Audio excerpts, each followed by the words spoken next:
नमस्कार दोस्तों, एक बार फिर से स्वागत है दोस्तों आपके अपने चैनल के ऊपर। आज की वीडियो में दोस्तों बात करेंगे एचपी कंपनी के पेट्रोल पंप की डीलरशिप के बारे में और जानेंगे कि यदि आप अपना एक एचपी कंपनी का पेट्रोल पंप ओपन करना चाहते हैं तो इसके लिए आपको किस किस चीज की रिक्वायरमेंट होगी, किस प्रकार से आपको डीलरशिप मिलेगी, कैसे आप कंपनी से कॉन्टेक्ट कर पाएंगे और इसके अंदर आपको कितनी जगह की रिक्वायरमेंट होगी, कितनी इन्वेस्टमेंट आपको करनी पड़ेगी, कौन से डॉक्यूमेंटेशन की रिक्वायरमेंट होगी और इसके अंदर कंपनी किस प्रकार से आपको प्रॉफिट मार्जिन प्रोवाइड करेगी, इन सब बातों में डिस्कस करेंगे दोस्तों इस वीडियो के अंदर। तो चलिए दोस्तों वीडियो को स्टार्ट करते हैं और सबसे पहले बात कर लेते हैं एचपी कंपनी के बारे में या फिर पेट्रोल पंप के बिजनेस के बारे में। तो दोस्तों पेट्रोल पंप का एक ऐसा बिजनेस है जो सभी का एक सपना होता है, क्योंकि दोस्तों आज बहुत सारे लोग हैं जिनके पेट्रोल पंप चलते हैं और आज वो लाखों रुपए करोड़ रुपए का कारोबार कर रहे हैं, क्योंकि दोस्तों ये एक ऐसा बिजनेस है जो दिन रात 24 घंटे चलता है और साल के 12 महीने चलता है। आपने दोस्तों किसी भी पेट्रोल पंप के ऊपर देखा, सभी के ऊपर भीड़ लगी रहती है, इतनी ज्यादा व्हीकल है रोड के ऊपर, आज लाखों गाड़ियां चलती है। आपको हर सेकंड कोई ना कोई गाड़ी, बाइक, ट्रक कोई ना कोई जरूर मिलेगा यदि आप सड़क के ऊपर खड़े होंगे और उनमें से 50% से अधिक पेट्रोल डीजल की गाड़ी आपको मिलेगी। क्योंकि दोस्तों वैसे तो अभी इलेक्ट्रिक चल रही है और सीएनजी भी चल रही है, लेकिन दोस्तों आपको बता दूं उसमें गाड़ियां चल रही है, ट्रक जितने भी है अभी लगभग पेट्रोल और डीजल के ऊपर चल रहे हैं, क्योंकि दोस्तों अभी सीएनजी के ट्रक आने लगे हैं धीरे धीरे, लेकिन अभी भी अच्छी खासी डिमांड है और पेट्रोल डीजल की डिमांड दोस्तों व्हीकल के साथ साथ इंडस्ट्रियल एरिया के अंदर भी बहुत ज्यादा है अभी, क्योंकि दोस्तों अभी ग्रीन एनर्जी आ रही है लेकिन अब भी पेट्रोल डीजल की डिमांड बहुत ज्यादा है। आपने देखा दोस्तों नए नए पेट्रोल पंप ओपन हो रहे हैं, नए नए पेट्रोल पंप ओपन हो रहे हैं और लोग नए नए पेट्रोल पंप के लिए अप्लाई भी कर रहे हैं। और दोस्तों आपको बता दे अब भी पेट्रोल पंप के ऊपर क्या सिस्टम हुआ है कि फ्यूचर को देखते हुए सभी पेट्रोल पंप के साथ अपना एक ईवी चार्जिंग स्टेशन लगाते हैं, एक अच्छा सीएनजी पंप लगाते हैं, एक रेस्टोरेंट या फिर रिफ्रेशिंग एरिया ओपन करते हैं जहां पर कस्टमर आराम से बैठ के कुछ खा पी के और साथ यदि पेट्रोल डलवाना पेट्रोल डलवा के, डीजल डलवाना डीजल डलवा के, सीएनजी पंप सीएनजी डलवानी सीएनजी डलवा के और गाड़ी यदि चार्ज करनी है तो वो भी चार्ज कर सके। इन सभी फैसिलिटी के साथ दोस्तों अभी नए नए पेट्रोल पंप ओपन हो रहे हैं और फ्यूचर को देखते हुए ये बिजनेस खड़े किए जा रहे हैं। तो दोस्तों यदि आप भी अपना एक अच्छा बिजनेस सेटअप करना चाहते हैं और आप एचपी कंपनी के साथ जुड़ना चाहते हैं तो आप इसी प्रकार से अपना पेट्रोल पंप एस्टैब्लिश कर सकते हैं। दोस्तों एचपी कंपनी की बात करें तो ये बहुत बड़े लेवल पर काम करती है इंडिया के अंदर, जैसे भारत पेट्रोलियम हो गया, इंडियन ऑयल हो गया, ऐसी दोस्तों ये भी गवर्नमेंट कंपनी है और बहुत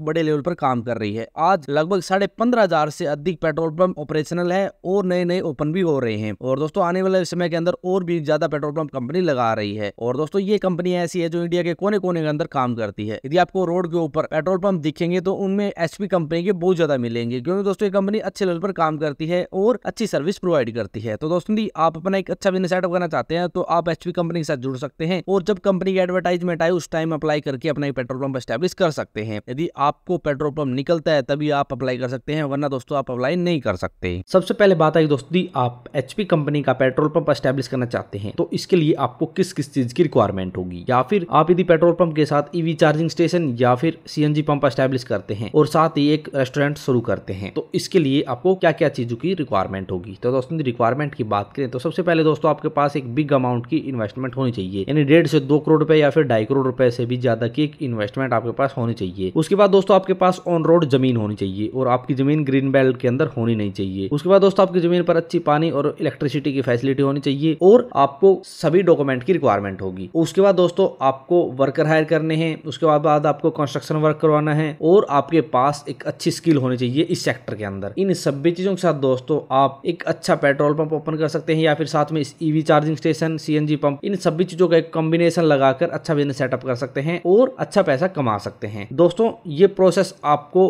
अप्लाई करने से पहले रिक्वायरमेंट होगी, यानी आप ये चीज आप सभी चीजें आपके पास होनी चाहिए। डॉक्यूमेंट दोस्तों आप अप्लाई करेंगे उस टाइम रिक्वायरमेंट होगी, उसके बाद की प्रोसेस दोस्तों अलग है, वो हम आपको लास्ट में बता देंगे। अब बात आई दोस्तों आप एचपी कंपनी के साथ जुड़कर कंपनी का पेट्रोल पंप एस्टैब्लिश करना चाहते हैं तो इसके लिए क्या क्या एलिजिबिलिटी क्राइटेरिया, यानी कौन कौन पेट्रोल पंप ओपन कर सकता है। तो दोस्तों कोई भी भारतीय नागरिक जिसकी उम्र 18 से 55 वर्ष है वो पेट्रोल पंप के लिए अप्लाई कर सकता है। उसके बाद दोस्तों आवेदक के पास अच्छी जमीन होनी चाहिए ऑन रोड पर, ऑन रोड। उसके बाद आवेदक कम से कम +2 या 10th पास होना होना चाहिए, या फिर सिटी के अंदर तो ग्रेजुएशन भी मांग लेते हैं। उसके बाद दोस्तों आवेदक के पास सभी दस्तावेज होने चाहिए, जो जो चीजों की रिक्वायरमेंट होती है वे सभी चीजें होनी चाहिए। उसके बाद दोस्तों आवेदक पर किसी प्रकार का कोई भी केस नहीं होना चाहिए, किसी भी इलीगल एक्टिविटीज में आवेदक का हाथ नहीं होना चाहिए, और आवेदक का परिवार का कोई भी सदस्य किसी भी ऑयल कंपनी में एम्प्लॉय नहीं होना चाहिए। उसके बाद दोस्तों और आवेदक किसी भी फ्रीडम फाइटर की फैमिली से बिलोंग करता है तो कुछ उसको अलग से छूट दी जाती है, वो दोस्तों अलग अलग कंपनी के हिसाब से है, और ये छूट आपको एग्रीमेंट के टाइम बताई जाएगी कि आपको छूट मिल सकती है। तो ये एलिजिबिलिटी क्राइटेरिया यदि कोई पर्सन पेट्रोल पंप के लिए अप्लाई करना चाहता है और एक अच्छा बिजनेस सेटअप करना चाहता है तो। अब बात है दोस्तों यदि आप एचपी कंपनी का पेट्रोल पंप एस्टैब्लिश करना चाहते हैं तो इसके लिए आपको कितना खर्चा करना पड़ेगा। तो दोस्तों यदि खर्चे की बात करें तो मान लो दोस्तों आपके पास ऑन रोड जमीन है, या फिर आप जमीन किराए पर ले लेते हैं। दोस्तों लीज पर लेंगे तो आपको बहुत सारे डॉक्यूमेंट की रिक्वायरमेंट होगी, वो हम आपको आगे बता देंगे। यदि आपके पास खुद की जमीन है तो उसके बाद दोस्तों सबसे पहले कंपनी को आपको सिक्योरिटी फीस देनी पड़ेगी। वो दोस्तों कंपनी के हिसाब से अलग अलग होती है, 2 लाख 3 लाख 5 लाख वो सिक्योरिटी फीस आपको देनी पड़ती है, अलग अलग कंपनी के हिसाब से होती है। तो दोस्तों सबसे पहले आपको कंपनी को देनी पड़ती है सिक्योरिटी फीस, यानी जब आप अप्लाई करेंगे और ड्रॉ में आपका नाम निकलता है और आपकी जमीन सिलेक्ट हो जाती है तो आपको कंपनी को सिक्योरिटी फीस देनी पड़ती है। सिक्योरिटी फीस दोस्तों कंपनी के हिसाब से हो सकती है 20 लाख 30 लाख 50 लाख, कितने भी रुपए कंपनी सिक्योरिटी के तौर पर आपसे जमा करवाएगी। उसके बाद दोस्तों आपको कुछ कंस्ट्रक्शन वर्क करवाना पड़ेगा आपकी जमीन के ऊपर, कुछ मशीनें खरीदनी है, और यदि आप साथ में सीएनजी पंप और ईवी चार्जिंग स्टेशन लगाते हैं तो उनके लिए मशीनें खरीदनी है और उनके ऊपर खर्चा करना पड़ता है। उसके बाद दोस्तों आपको वर्कर भी हायर करने हैं, आपको इलेक्ट्रिसिटी की फैसिलिटी प्रोवाइड करनी है, आपको वाटर की फैसिलिटी प्रोवाइड करनी है, आपको ऑफिस बनाना पड़ेगा, आपको टॉयलेट बाथरूम बनाने पड़ेंगे, बहुत सारी चीजें आपको बनानी पड़ेगी, उनके लिए आपको खर्चा करना पड़ेगा। उसके बाद दोस्तों मशीनें सिक्योरिटी फीस के अंदर कंपनी प्रोवाइड भी कर सकती है। यदि आपकी सिक्योरिटी फीस कम है तो कंपनी आपको कह देगी कि आप अपनी तरफ से मशीनें के लिए अमाउंट आप पेमेंट करें और उसके बाद आपको मशीनें दी जाएगी। उसके बाद दोस्तों आपको सभी डॉक्यूमेंट लेने हैं, सभी डिपार्टमेंट से एनओसी लेनी है, आपको कुछ व्हीकल भी खरीदने पड़ेंगे, आपको कुछ इक्विपमेंट्स भी खरीदने पड़ते हैं। यानी जो भी पेट्रोल पंप का ऑफिस होता है आपने देखा है उसके अंदर कुछ इक्विपमेंट्स होते हैं, जैसे कंप्यूटर हो गया, प्रिंटर हो गया, कुछ इक्विपमेंट्स आपको खरीदने पड़ेंगे। और उसके साथ दोस्तों आपको जनरेटर की फैसिलिटी भी अवेलेबल करानी पड़ेगी। उसके बाद दोस्तों आपको और भी बहुत सारे खर्चे करने पड़ेंगे, यानी डॉक्यूमेंट का खर्चा हो गया, जमीन का खर्चा हो गया, सिक्योरिटी फीस हो गई, उसके बाद वर्कर हायर करने हैं, उसके बाद आपको व्हीकल खरीदने हैं, उसके बाद आपको कंस्ट्रक्शन वर्क करवाना है। इन सभी चीजों को मिलाकर दोस्तों यदि आप तीनों चीजों का एक कॉम्बो लगाते हैं तो 2 से 3 करोड़ रुपए या फिर ज्यादा की इन्वेस्टमेंट भी आपको करनी पड़ सकती है, क्योंकि दोस्तों इस बिजनेस के अंदर छोटी इन्वेस्टमेंट में काम नहीं चलता, करोड़ों रुपए की इन्वेस्टमेंट करनी पड़ती है। पहले दोस्तों केवल पेट्रोल पंप लगते थे, लेकिन आज का टाइम देखते हुए, फ्यूचर को देखते हुए EV charging station, CNG pump सब कुछ एक जगह देने लगे हैं, तो उसके लिए दोस्तों अमाउंट भी बड़ी लगती है, जगह भी ज्यादा जरूरत पड़ती है, और उसके अंदर आपकी सेल भी अच्छी होती है तो कमाई भी अच्छी होती है। तो दोस्तों 2 से 3 करोड़ रुपए की इन्वेस्टमेंट करके आप ये कॉम्बो लगाकर अपना एक अच्छा बिजनेस सेटअप कर सकते हैं और अच्छी खासी कमाई इस बिजनेस के अंदर कर सकते हैं। अब बात है दोस्तों दी आप एचपी कंपनी के साथ जुड़कर अपना एक अच्छा पेट्रोल पंप एस्टैब्लिश करना चाहते हैं तो इसके लिए आपको कितने जमीन की रिक्वायरमेंट होगी। तो दोस्तों आपको बता दें, जमीन जितनी ज्यादा होगी उतने आराम से आप बिजनेस कर पाएंगे, जितनी कम होगी उतना आपको कॉम्प्रोमाइज करना पड़ेगा। यानी आपके पास अच्छी खासी जमीन है तो आप साधनों के लिए पार्किंग की व्यवस्था कर सकते हैं, जिससे आपकी सेल बढ़ेगी। और यदि आपके पास जमीन कम है तो टाइम टू टाइम जो व्हीकल आएंगे वो ऑयल डलवा कर वापस जाएंगे, और उनके रुकने की व्यवस्था नहीं होगी तो वो पेट्रोल पंप के ऊपर कुछ रिफ्रेशमेंट लेने के लिए या फिर कोई भी अलग एक्टिविटीज के लिए नहीं रुकेंगे और सेल कम होगी। तो दोस्तों यदि आप किसी भी ऑन रोड हाईवे के ऊपर पेट्रोल पंप ओपन करते हैं तो आपके पास कम से कम 2 से 2,500 स्क्वायर फीट जमीन होनी चाहिए, क्योंकि दोस्तों इसके अंदर आपको अच्छी खासी जमीन की रिक्वायरमेंट होती है। वैसे दोस्तों आपको छोटी जगह के अंदर भी पेट्रोल पंप मिल जाएंगे, लेकिन आपके पास इतनी कम से कम जगह होनी चाहिए, क्योंकि दोस्तों पेट्रोल पंप ऑन हाईवे आपने देखा है कि 1-2 एकड़ में पूरे रिफ्रेशमेंट, सीएनजी पंप सभी चीजें लगती है। यानी 2 से 2,500 square feet, 3,000 square feet, 3,500 square feet, 5,000 square feet, इतनी जगह में की रिक्वायरमेंट भी हो सकती है। क्योंकि दोस्तों यदि आप कॉम्बो लगाएंगे तो आपको ईवी चार्जिंग स्टेशन के जगह पर अलग से पार्किंग की व्यवस्था करवानी है। उसके बाद दोस्तों आपको सीएनजी पंप के लिए अलग से व्यवस्था करवानी है, आपका ऑफिस अलग होना चाहिए, रेस्टोरेंट अलग होना चाहिए, और पेट्रोल पंप की जो भी मशीनें होती है वो अलग होनी चाहिए। तो आपके पास कम से कम 2 से 2,500, 3,000 जितना बड़ा आप लगाएंगे पंप उतने ज्यादा जमीन की रिक्वायरमेंट होगी और आप अच्छे से बिजनेस कर पाएंगे। अब बात है कि दोस्तों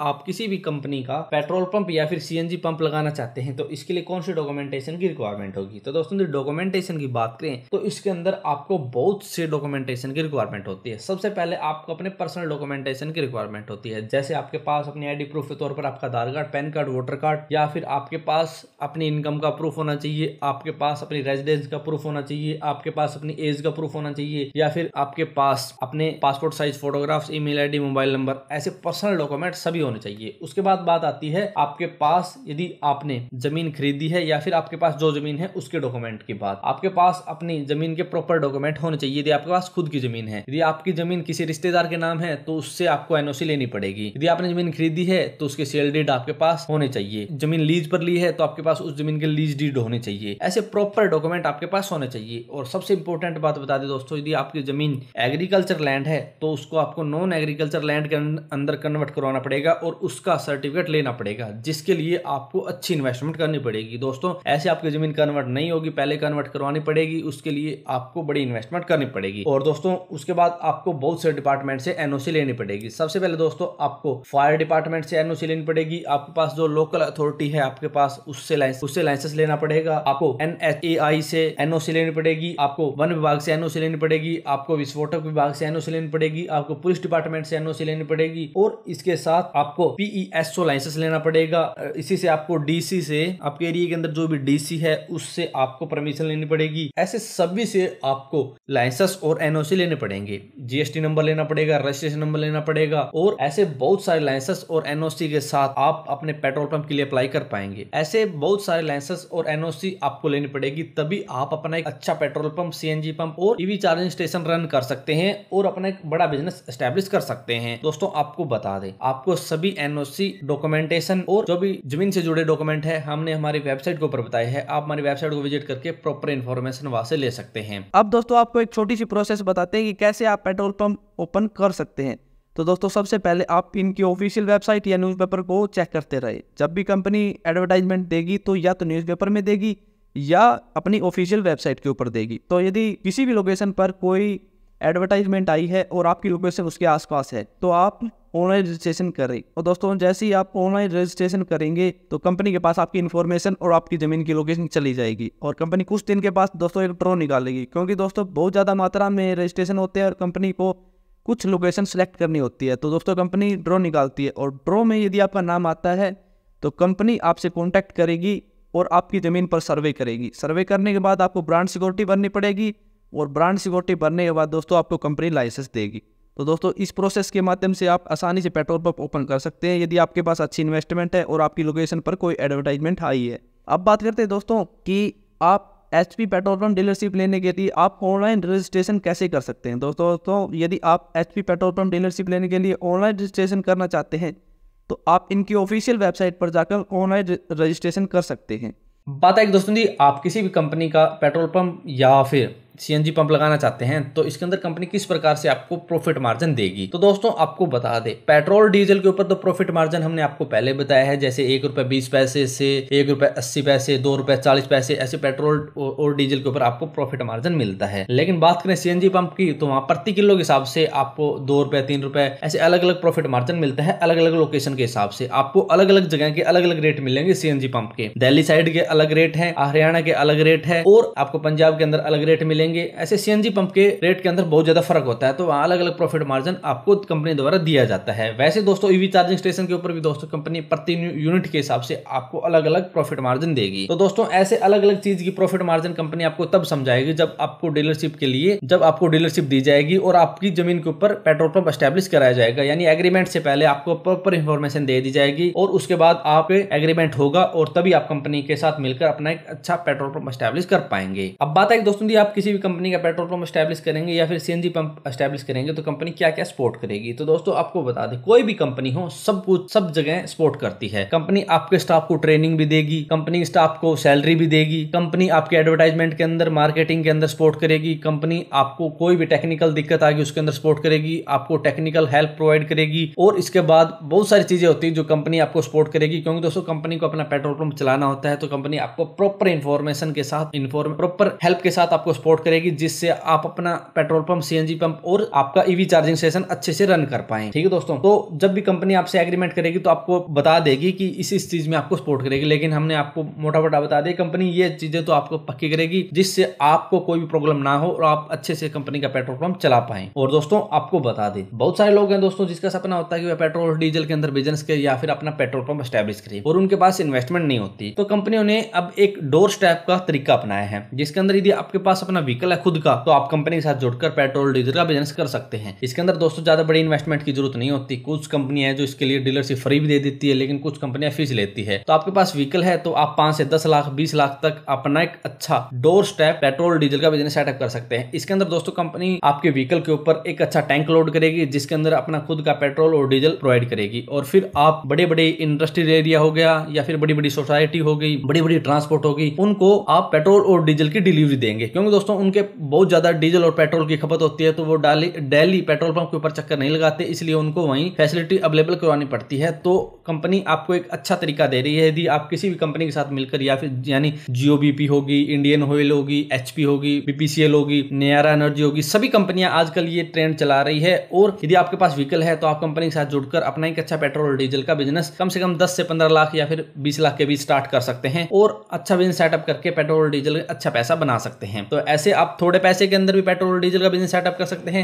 यदि आपके पास बड़ी इन्वेस्टमेंट है तो आप ज्यादा पैसे लगाकर भी अपना बड़ा बिजनेस एस्टैब्लिश कर सकते हैं। ठीक है दोस्तों, हमने आपको दोनों तरीके बता दिए। थोड़े पैसे है तो आप थोड़े पैसे वाला बिजनेस स्टार्ट करें, ज्यादा पैसे है तो आप ज्यादा पैसे वाला बिजनेस सेटअप कर सकते हैं। तो दोस्तों ऐसे आप अपना एक कॉम्बो लगा सकते हैं, petrol diesel, petrol pump, CNG pump या फिर ईवी चार्जिंग स्टेशन का, और अच्छी कमाई कर सकते हैं। दोस्तों यदि आप इस बिजनेस के बारे में और ज्यादा विस्तार से पढ़ना चाहते हैं तो आप हमारी वेबसाइट को विजिट कर सकते हैं, और यदि आपका इसके बारे में कोई भी सवाल या फिर क्यूरी है तो आप कमेंट बॉक्स में कमेंट कर देना। तो दोस्तों आज की वीडियो में इतना ही। यदि वीडियो पसंद है तो लाइक और शेयर करना ना भूलें, और यदि हमारे चैनल पर नए हैं और किसी भी बिजनेस से संबंधित जानकारी लेना चाहते हैं तो हमारे चैनल को सब्सक्राइब करना ना भूलें।